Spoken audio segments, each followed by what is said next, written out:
আসুন আমরা এখানে শিশুদের জন্য যত সুন্দর পার্ক তৈরি করা হয়েছে, তবে এখনও পার্কগুলির কাজ হচ্ছে।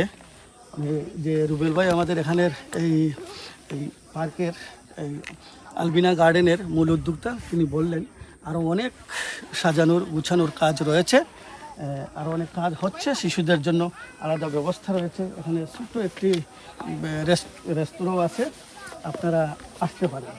এখন তাহলে ওই শিশুদের পার্কের খেলাধুলার ব্যবস্থা আছে, ওইগুলো আমরা এখানে দেখাই দর্শকদের জন্য।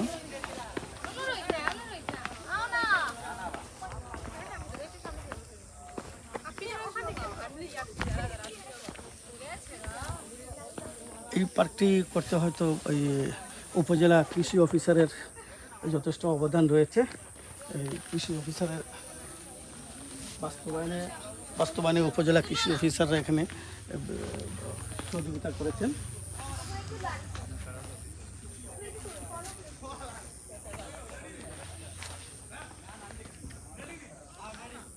ওখান থেকে গিয়ে ওদিকে